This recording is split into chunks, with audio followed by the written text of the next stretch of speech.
Welcome to Flavors of Ambition. I'm so glad you could join me, Ramia Faraj, for what will be an absorbing conversation with my esteemed guest today. We are delighted to be joined by a founder and investor at the forefront of accelerating the entrepreneurial ecosystem in this region, Executive Chairman of Wamda Group, Fadi Ghandour. Hi, Fadi. Happy to be here. Thank you. Likewise. And we also have the pleasure of welcoming BCG partner Dr. Akram Awad, an expert in digital transformation and innovation, and a core member of BCG's Public Sector and Technology Advantage practices. Hi, Akram. Hi, Ramya. Pleasure to be here as well. Fadi, I'd like to start by asking you, are you a funder, a founder, a philanthropist, a family man, a film buff? Who is Fadi Ghandour? Maybe all of the above, but I think of myself as an entrepreneur, really. And if you want an activist, they go together. An entrepreneur, because as you can see from my career, is that I see something that I feel that I can add value to, or I can change, or I can influence, and then I will jump into it. And that gives me purpose in life. And so I think entrepreneurship defines me best. But obviously a family man. So I am, my children are men now, and they're both married. So a new definition of a family man, different, families grow. And so, yeah, I mean, that's who I am. A person that feels that you don't only talk about things that you care about, you actually have to do something about them. And that's, in my view, a definition of an entrepreneur. And your efforts in this region are one of the reasons you're so highly regarded here. And I would like to know about your upbringing. Growing up in the Levant, if you want, between Lebanon and Jordan, and has defined me. Growing up in a family where my father was also an activist, early on a political activist, but he was also an entrepreneur, and the mother who took care of us and when my father was not around, because he was always not around, and in a region that was constantly in turmoil. And so it defines you, the sense of resilience, a sense of needing to do something about the challenges of the community that you live within. So, and home and your parents will influence you, specifically if they feel that they have a message. And my father was a person who did not indoctrinate us as such, but by watching him, we knew that this was a man of action and wanted to do things about the society that he lives in. And so it dropped off. I won't say it's genetic, but it's how we lived our lives. This is who we are. It defines us, not only me.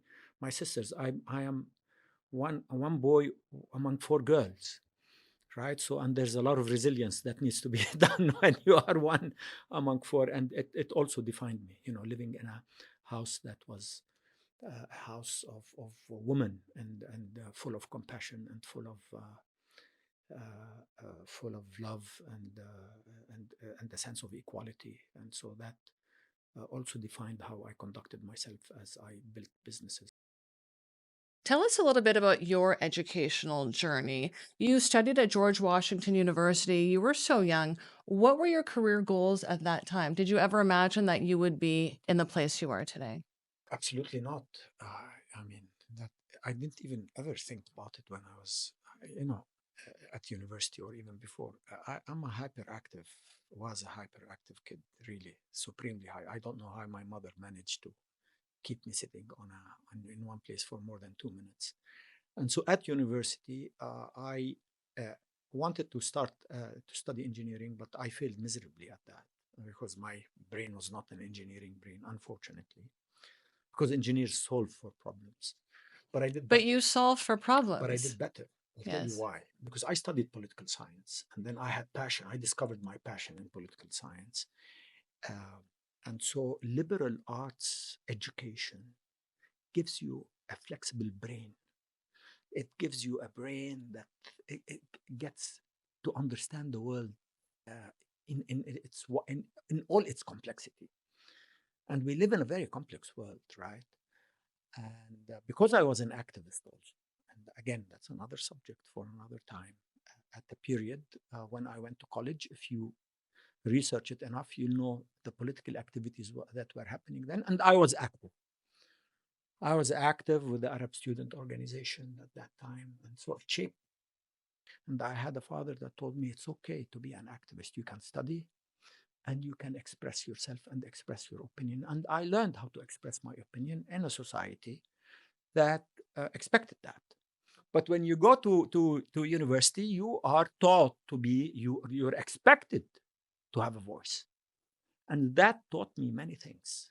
That taught me many things, that if I have a cause, I need to learn it well so that I'm able to defend it and not only be emotional about it. And so that gave me the base, which I didn't know that I was giving the base. So it's eventually, now I understand to be an entrepreneur, because a lot of our problems that we solve for as entrepreneurs are societal problems. And that gave me the base when I studied at university. Those issues that tell you, ask questions. And if you don't ask questions, you never do something about them. That eventually taught me in the US that a critical mind is essential for you to be able to live in a society that has complex issues that you feel you want to do something about. Akram, I want to bring you into the conversation. Let's talk a little bit about hospitality. We have coffee and dates on the table, and this is something that's present at every coffee encounter in the Middle East, you could say. Is hospitality really a celebrated character of business in this region? Is it a key ingredient, not just for successful relationships, but also for successful business relationships? Indeed, Ramya. In other parts of the world, hospitality is more of a personal trait, while here it's far much more unique. It really goes beyond individual family relationships or business relationships. It's a culture, basically. It's really about going the extra mile to ensure that whoever the other party is feels special and feels welcome, basically. And again, if it sets the stage for any conversation. And kind of there is more into it. It actually, people here take it seriously, that it's more of a national responsibility. That when you have foreigners, when you have tourists, when you have business partners from, whether it's from the country or from other parts of the world, it really brings a lot of national pride when you feel that they left satisfied, that they were treated in a very special, basically way, which is in a way, it's also what makes this part of the world, want to be experimented by investors and businesses and talents from other parts of the world. Absolutely. So it makes people feel special and welcome. And this in turn translates into a smooth business interaction as well. And would you agree with Akram, Fadi? Totally. Breaking bread, is it mandatory for business? Absolutely. Well, for business and for family, family gets together around breaking bread.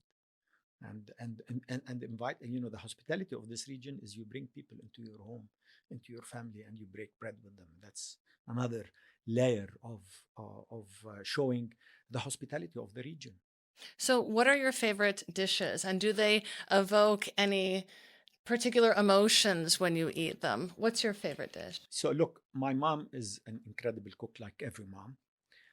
And she's Lebanese. And if you're Lebanese and you're an incredible cook, then you are talking about wara anab.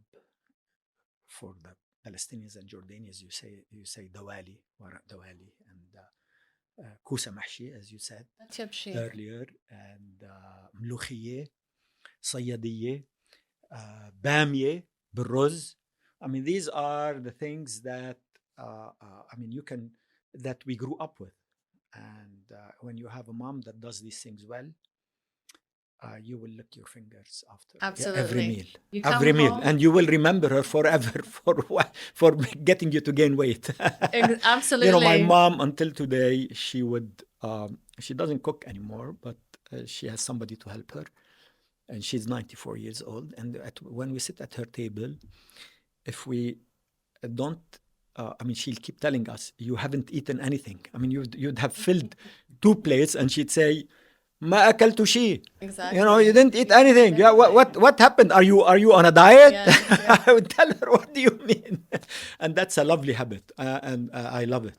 And I'm sure you would come home from school or from work and smell the smells coming out of the kitchen and guess what it was that your mom cooked for you that day. Absolutely.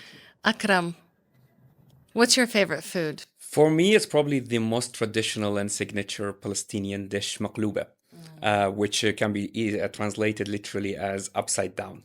Um, you probably know it. It's the multi-layer rice dish with vegetables like potatoes and tomatoes and eggplants and chicken and meat. Not for me, I'm vegan. And it really symbolizes that unity element because usually, traditionally, people will be gathering around the pot, and there is this excitement and joy as the mother basically flips the pot, and everyone will be saying, "Oh, is it actually going to be still in shape? Is it going to look?" And there's pride in it. Exactly. Yeah, when it works out. Yeah.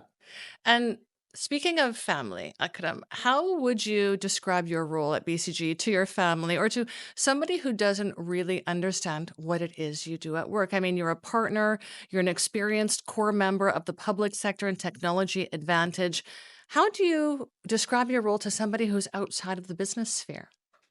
Maybe the easiest answer is that how I always manage to describe it to my daughters, because when they get asked, "What does your father do?" Tell them, "Well, I help important people make important decisions and solve for big problems." Because it's really the wide range of strategic problems from, how do I reduce cost? How do I improve profitability? How do I enhance citizen services, healthcare, education? How do I create, especially in this parts of the world which goes through a lot of transformation, new sectors from scratch? On the cities topic, how do we design and shape the world's smartest and most futuristic cities around the world? So you really have, the full range, and it's more about the recipe, of how you do it, because a lot of people can come and solve problem, but what makes our job unique is basically do that in a structured way, where it's always about, shaping the problem, making sure that people actually can think through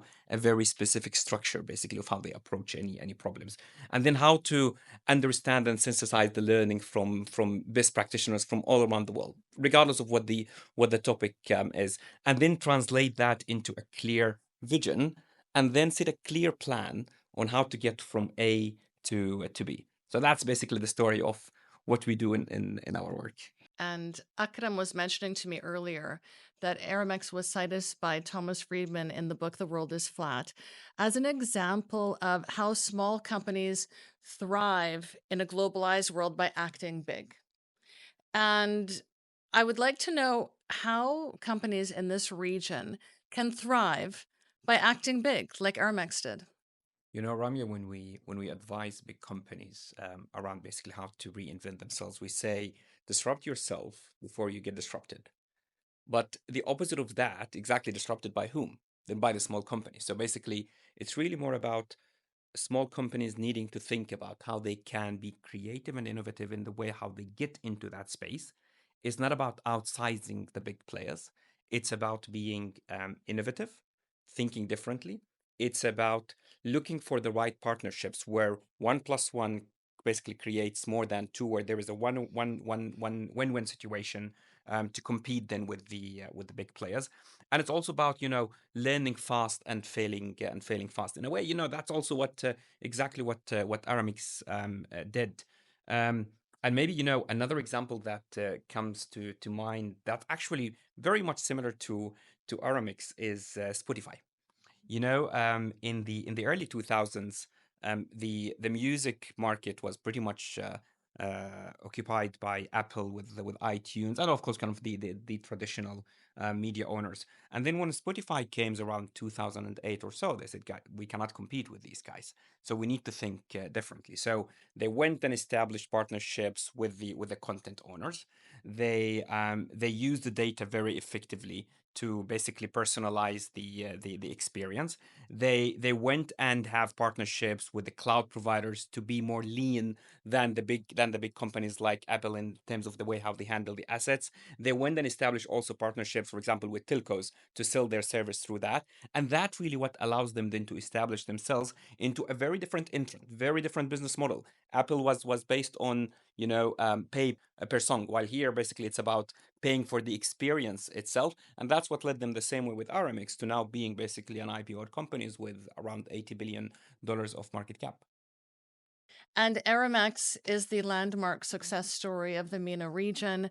When you listed Aramex on the NASDAQ, there was no other, No one else. no one else. No one And else. I didn't even believe it was doable. Truly. I'm sure you had a lot of critics, and I'm sure you had a lot of people telling you that it would be impossible.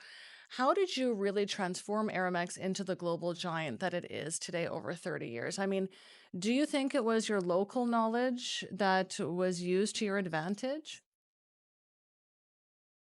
If you tell me what's the legacy, I'll tell you. And again, I didn't know I was doing that. Is that I recruited incredible people. And I had a formula for that. I had a formula for. Why? Because when I started the business, none of the people that worked for our competitors were even interested. I mean, small company gonna compete with DHL, FedEx. You must be out of your mind, right? I mean, and I would have said that to that person that was starting the Aramex then. So what did I do? I said, I'm gonna recruit people that look like me, either US graduates or young people that came back to the region or studied in the region and feel that they want to build their career in the region. Because when I graduated, I came back. I never thought I would ever spend an extra day after I graduated. I wanted to come back. I mean, I'm attached to the region. So we attracted people who are passionate about this region, think this region is their home, and feel they can build a career here, right? And they are naive enough, like me, to think they can build a company and compete with the giants of the world. And that takes naivete. Because if you have experience, you would say it's not doable. Because my experience tells me this stuff is not doable. But if you're stupid enough, if you're naive enough, if you're crazy enough, if you're a hustler, then you're going to say, you bet I'm going to do it. And this is what we did. We created a culture in the organization of people that were absolutely crazies, that went out and believed, worked very hard, because when you're competing with a global brand, you have to work 10 times more to prove that your brand is equal.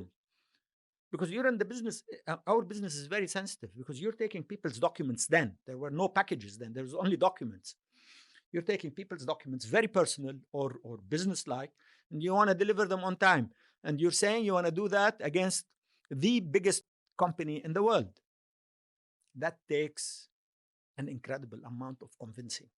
And that takes an incredible amount of conviction among the people that work for you that I am going to be able to compete. And that's what happened in Aramex. The formula of the people, the people that worked with me are the people that built the organization, not me alone. I was the conductor. I was the person, the preacher. I was the person that told them a story that they believed, and they went out and actually did it. They believed my story, and then they went out and reacted it themselves.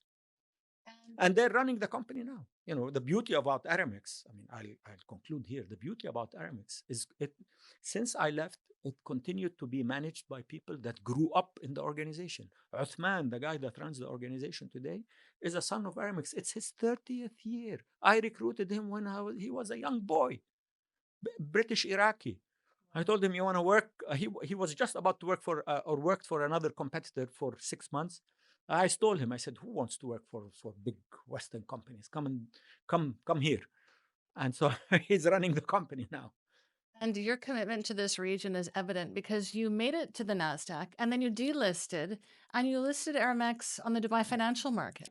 In 1996, my partner and I, Bill Kingston, my co-founder, he's no longer with us now, basically said, we wanted to raise new money. I said, well, let's go to NASDAQ. It wasn't my idea because that would have been really impossible for me. And so we did NASDAQ. in 4 months. From the time we said we'll do NASDAQ in August, we were public in January that next year. 4 months. We restructured the company. We fixed it. I did a 1 month roadshow in the United States of America, and the Americans funds gave me the money. And then we came back here because after 5 years on NASDAQ, being a small company based in the Middle East, we didn't get our due.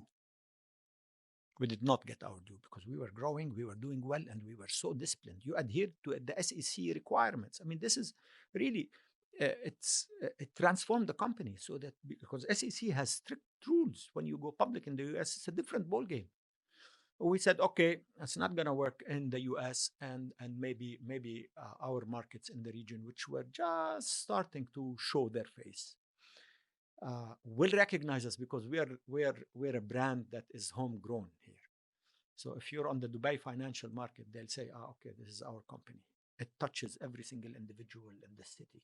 Absolutely, So it it's does. known. You will know it. Every morning, there's an Aramex guy that you'll either see driving a truck or a motorcycle or delivering a package for you. So he's yours. If you go to New York and you see an Aramex truck, you'll say, these are our people, right? This works for all of us. Absolutely. And so when we go public here, we will get our due. And so we got our valuation, and the rest is history. We just came back home. Let's talk a little bit about Wamda Capital. You're executive chairman. You founded Wamda. What was your initial idea in creating this company? So back to Maktoub, I was the first, if you want, angel investor in the region, in the internet space. And so it's a continuation. I was running Aramex then, but I was investing whatever extra money I had.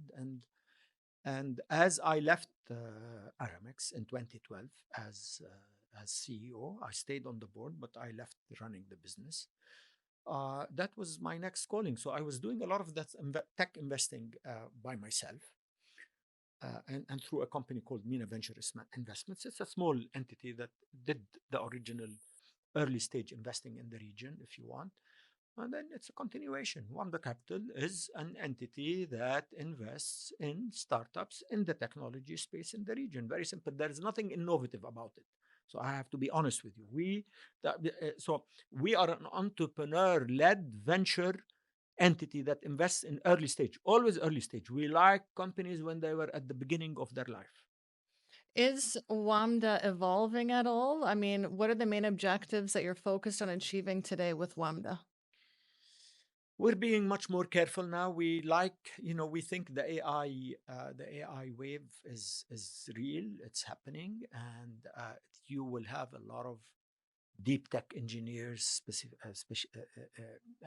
in the region that will start AI first companies. Akram, do you think the next big AI innovation can come from this region? Very much so. Yeah. I mean, if we solve for the enablers, if we solve for the talent, if we solve for the infrastructure, there is a big ambition in this region to leap and to lead. There's also unique characteristics. Keep in mind, we are in part of the world in which the majority of the population are young people. They're very much tech savvy. They are actually, asking for more innovations. There are new sectors, new cities that are coming up and being built, which basically means there's an opportunity not only to solve for problems, but to actually become the living labs for things that have not been invented or tested by other parts of the world.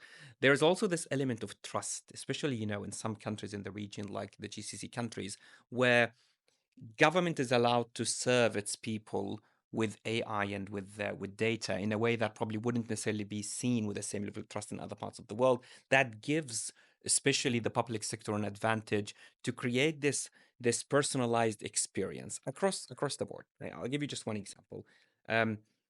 Where in the world would you imagine a citizen being served with their own personal AI assistant that can have access to all of their data, basically, not just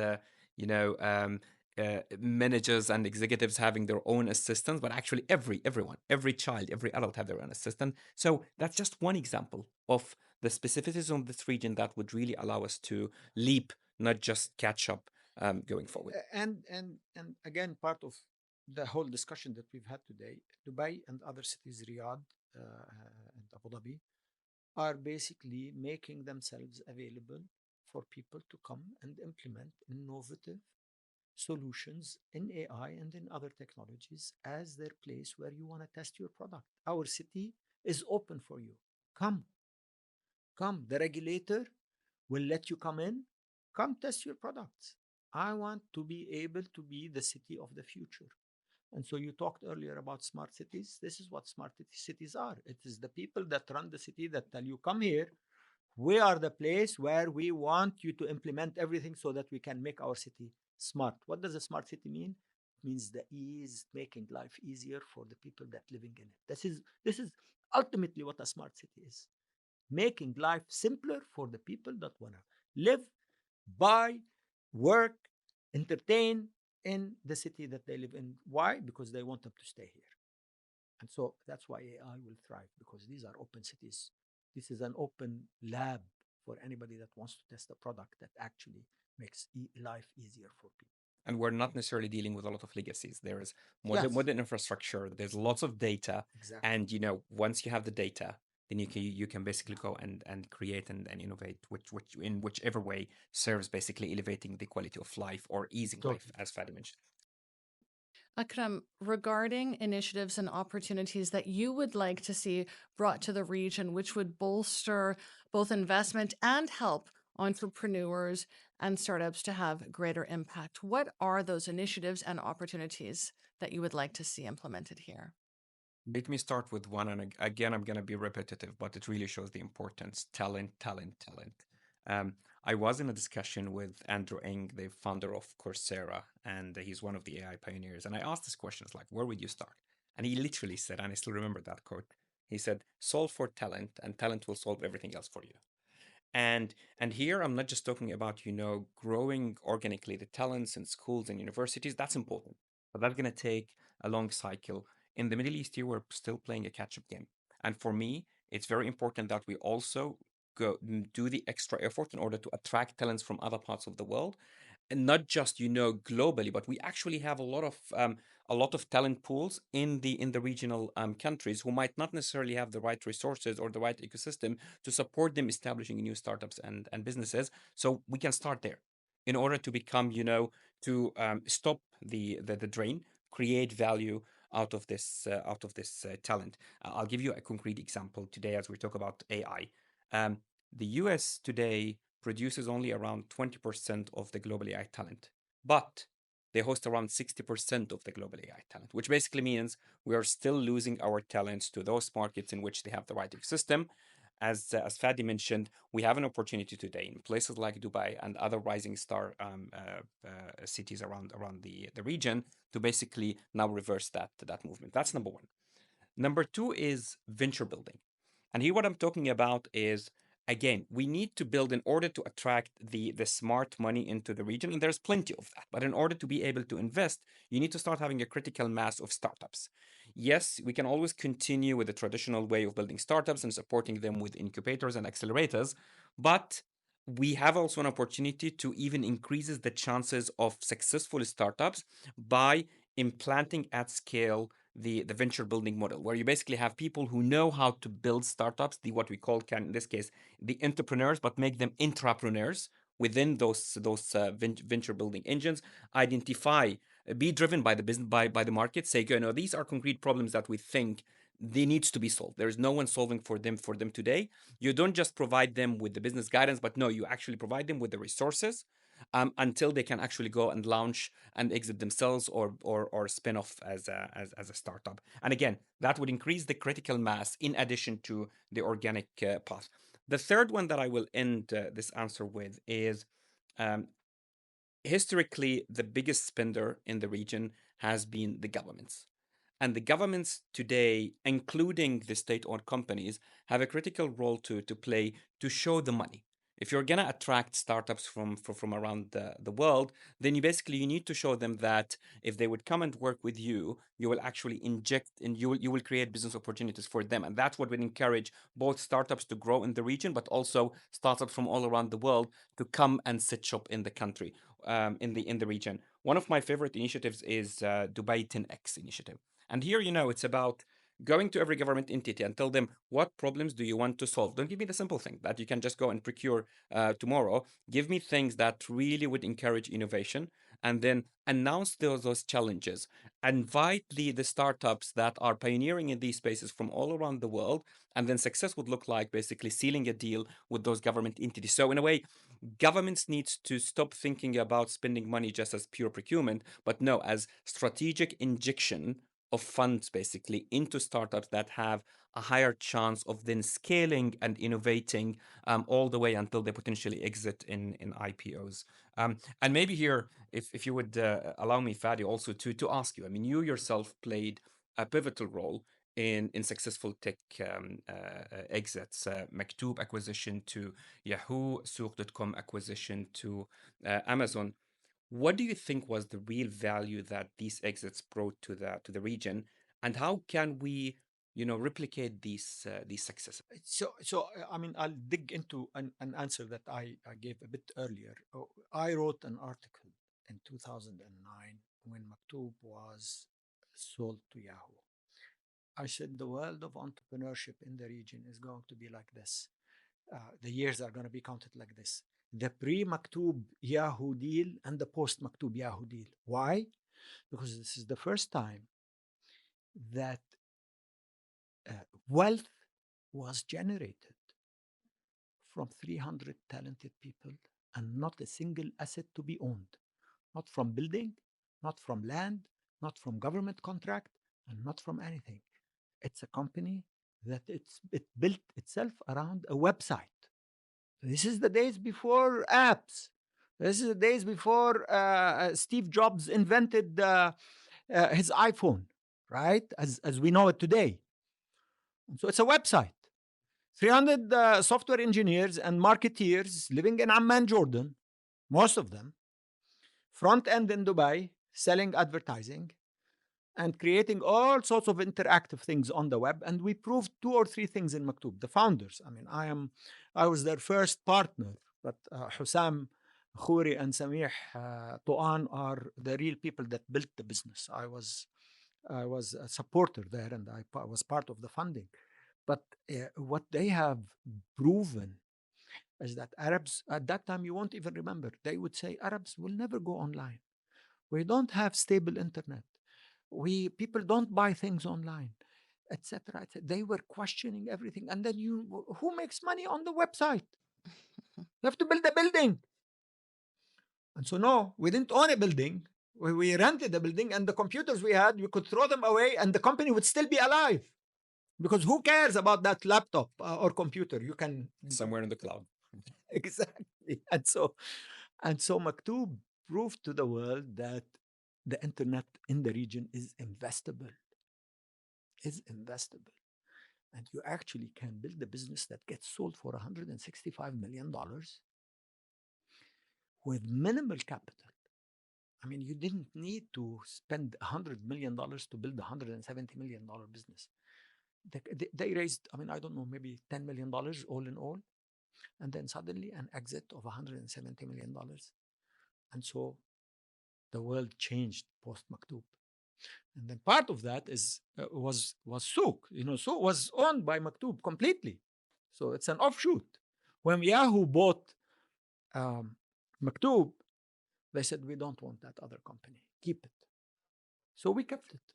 The rest is history, right? And so e-commerce, Souq, what did Souq prove? That Arabs actually buy online.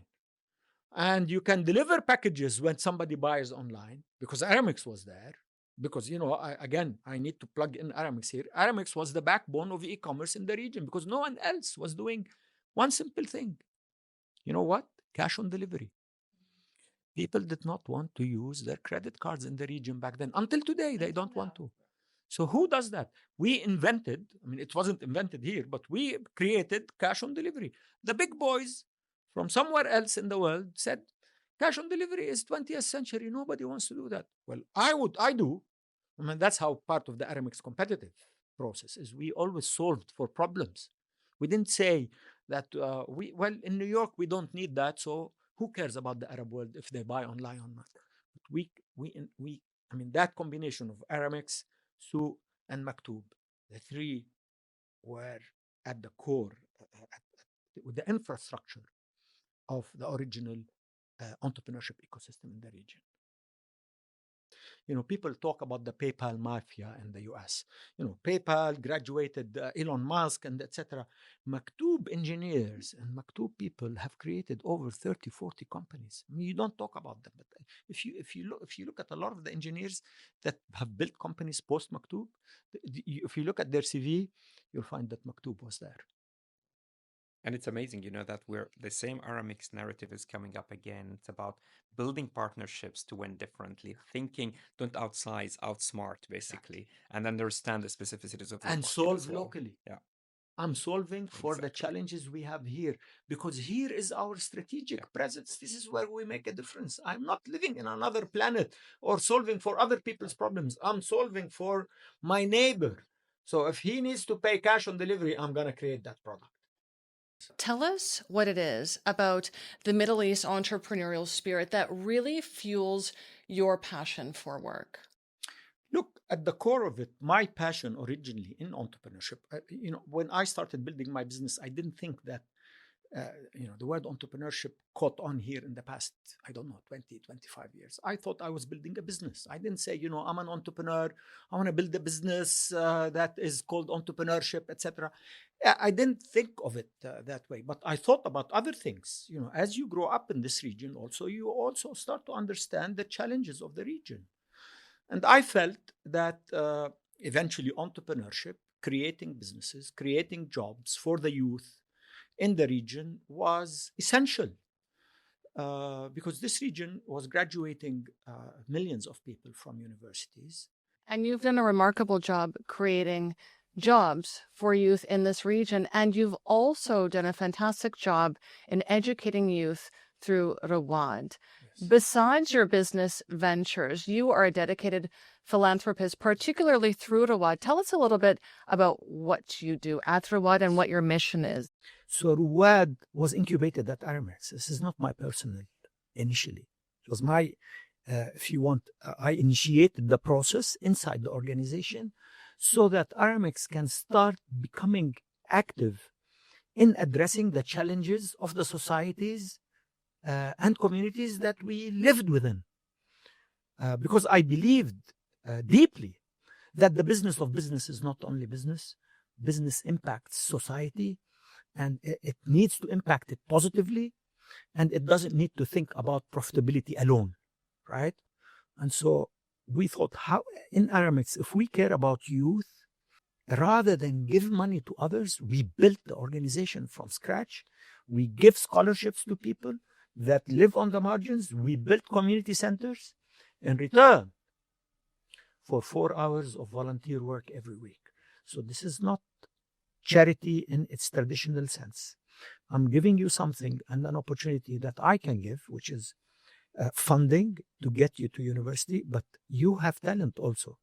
You tell people you have an asset, you have knowledge, you have capabilities.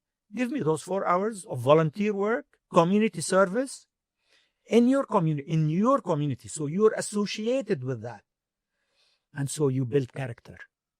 You tell people, if you have problem in your community, you can solve them. And I'm going to help you as a private sector person who has contacts, who has networks, who has capital.